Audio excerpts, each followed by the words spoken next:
하나님의 말씀을 함께 읽겠습니다. 고린도 전서 4장 20절의 말씀입니다. 하나님의 나라는 말에 있지 아니하고 오직 능력에 있습니다. 이제 2021년이 되었습니다. 지난 한 해 동안 하나님께서는 예레미야 4장 2절의 말씀을 저에게 감동으로 주셨습니다.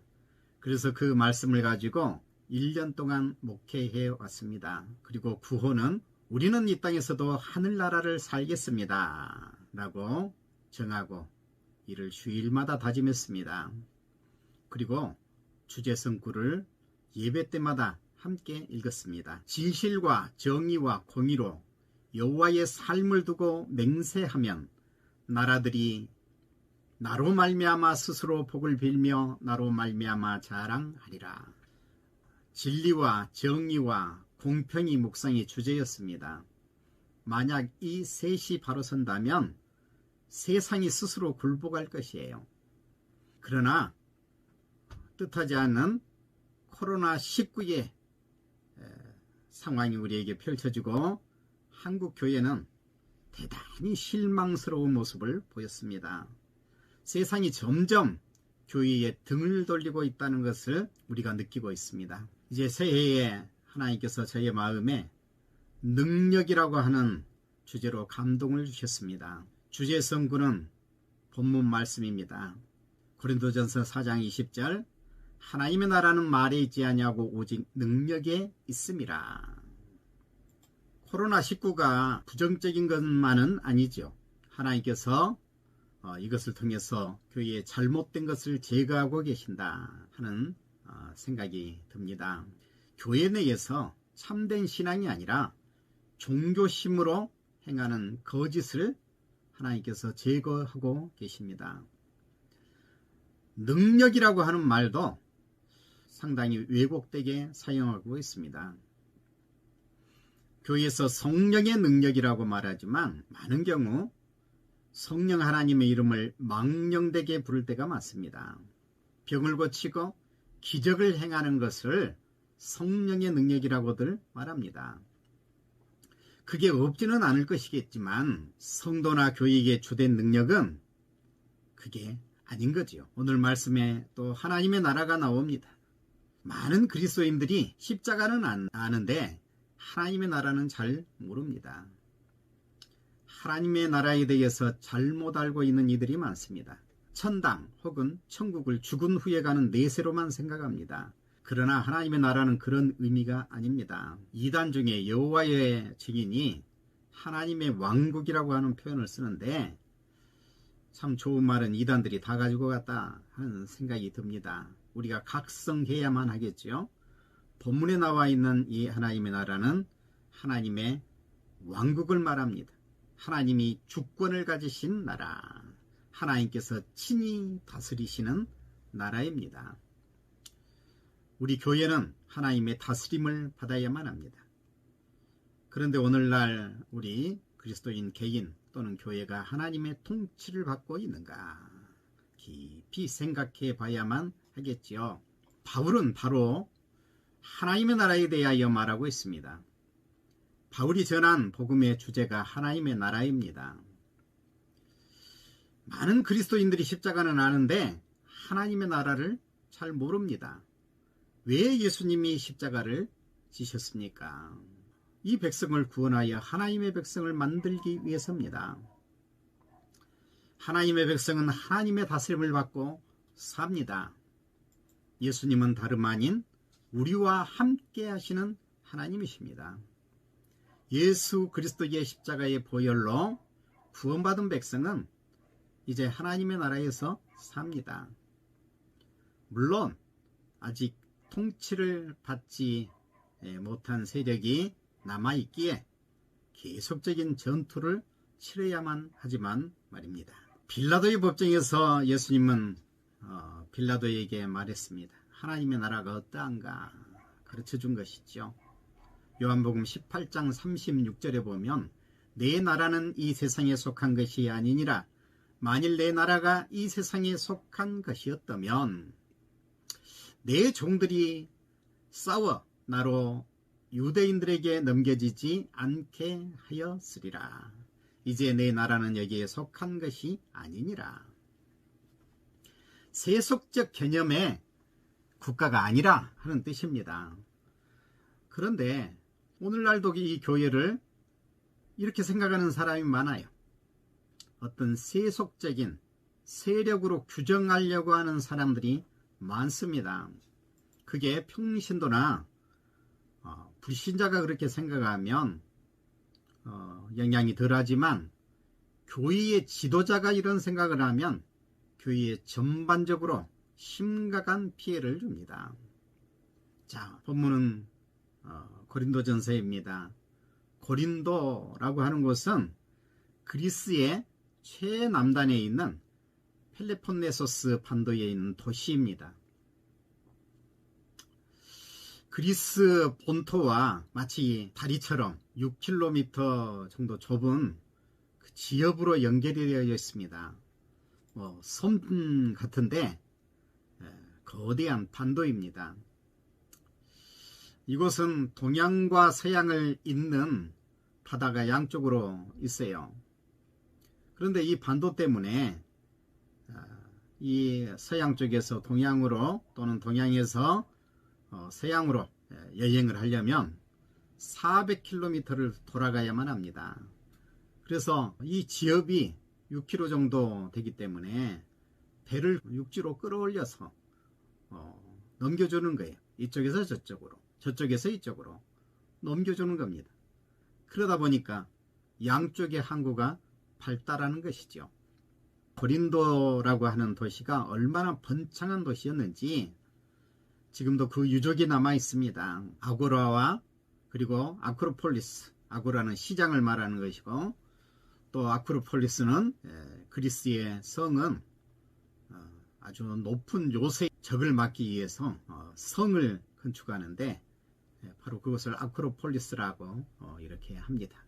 그 유적을 보면 이 도시가 얼마나 번창한 도시였는지 우리가 알 수 있습니다. 바울은 이곳에 와서 텐트 메이커로서 텐트 만들면서 자비량하면서 교회를 세웠습니다. 교회를 세우자 이 교회는 곧 큰 규모로 성장해 나갔습니다. 사도행전 18장에 보면 이 바울이 2차 전도 여행 때 아테네에서 복음을 전했습니다. 그러나 복음에 큰 성과를 얻지 못했던 바울이 바로 고린도로 옮겨옵니다. 그래서 이 고린도에서 어떻게 복음을 전했는지 그리고 교회를 세웠는지 아주 잘 나와 있습니다. 여기서 만난 사람들이 있죠. 브리스길라와 아굴라 부부. 이 두 사람의 협력 사역으로 교회는 큰 규모가 되었습니다. 바울이 그곳을 떠난 후 교회는 수많은 문제가 생겼습니다. 교회의 문제점을 해결하려면 오늘날도 고린도전서를 잘 읽어보면 됩니다. 교회의 분열, 그리고 또 복음의 오해, 성적 불륜의 문제, 그리고 또 불신 법정에서의 송사의 문제, 도덕적인 문제, 우상의 재물의 문제 등등 고린도 교회의 문제는 참 많았습니다. 외적으로 교회가 커진 것이지 하나님의 나라가 확장된 것이 아니었기 때문입니다. 고린도 교회의 문제는 그 사회 전반의 문제가 되었습니다. 교회에 대한 사회의 그릇된 인식을 이 고린도 교회가 심어주었던 것이죠. 오늘날 우리에게도 마찬가지입니다. 교회에 문제가 일어나면 그것은 작은 교회에서의 문제가 아니에요. 작은 교회에서는 그다지 문제가 많이 일어나지 않습니다. 일어난다고 해도 큰 문제가 아닙니다. 우리 한국 교회는 그동안 놀라운 부흥이 있었죠. 하나님의 은혜입니다. 그러나 가만히 보면 이 고린도 교회처럼 되고 말았다 하는 생각이 듭니다. 교회는 힘을 가지게 되었고 또 교회 안에 힘 있는 이들, 그들의 그 주장이 교회 전체의 소리인 것처럼 인식이 되고 있습니다. 그러나 그것은 진리가 아니지요. 자, 이 고린도 전서 4장의 내용을 먼저 대충 알아야 오늘 본문을 제대로 또 우리가 알 수 있겠지요. 교회의 진정한 사역자는 누구인가? 세속적인 시각으로 판단할 것이 아니라고 했습니다. 바울이 말하기를 자기 자신의 판단에도 그릇된 것이 없다 할지라도 하나님 앞에 의롭다 인정을 받지 못할 것이다. 오직 하나님께서 이를 판단하실 것이다. 이렇게 말했습니다. 바울이나 아볼로 같은 사역자는 이런 정신으로 교회를 가르쳤습니다. 하나님의 은혜로 받은 많은 것들을 자기가 한 것처럼 그렇게 자랑할 것은 없는 것이죠. 그런데 고린도 교회 안에 자기의 공로를 주장하는 이가 많으니 참으로 부끄러울 뿐입니다.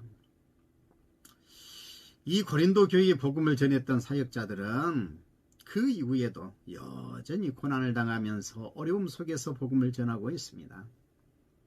바울이 말하고자 하는 바는 진정한 능력은 외형적인 것이 아니라 라고 하는 것을 지금 말하고 있는 것입니다. 그래서 바울은 언젠가 다시 고린도 교회에 방문하여서 그들의 하는 그 말이 아니라 능력을 알아보겠다라고 말하고 있습니다. 이 본문에 하나님의 나라는 말에 있지 아니하고 오직 능력에 있음이라. 이 말씀의 배경은 바로 이러한 것입니다.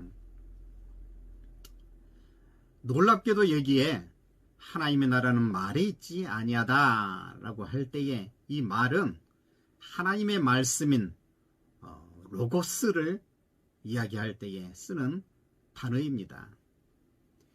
교회에서 선포하는 그럴듯한 그 이론과 설교에 하나님의 나라가 있는 것이 아니다. 이 교회 내에서 설교를 하고 또 듣고 하는 것은 잘하지만 능력이 없어서 문제인 것이죠.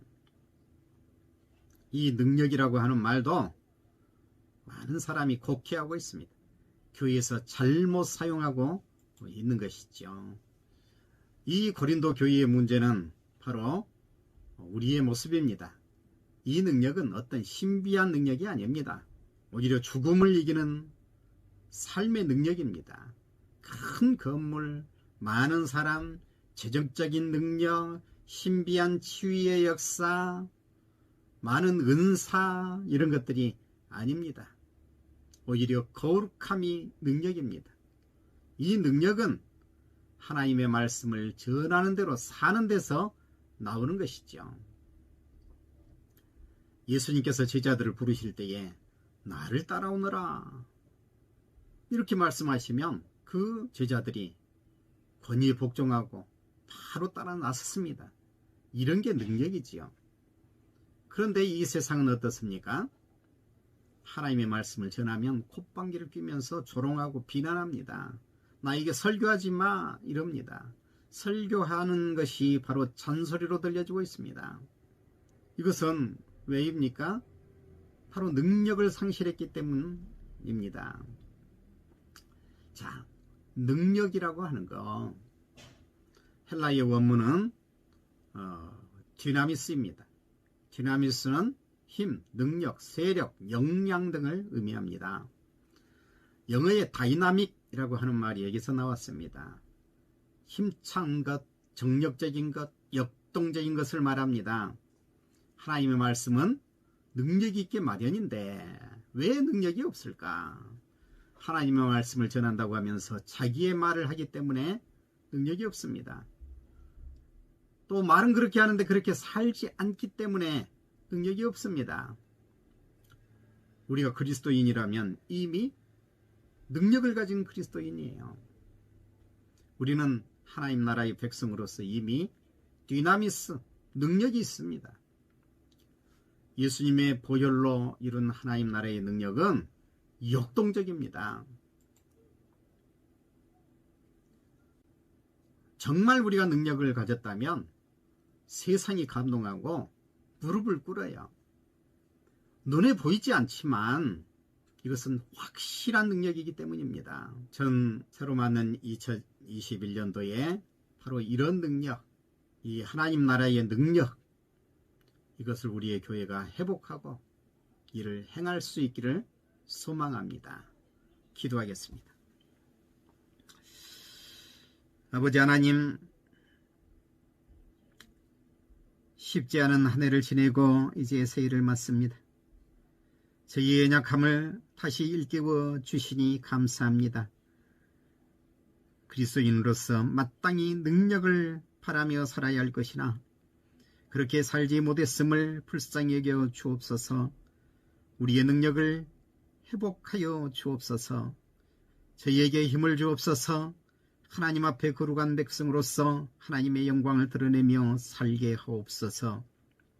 왜곡된 신앙을 버리고 참된 진리를 따라 사는 우리가 되게 하여 주옵소서.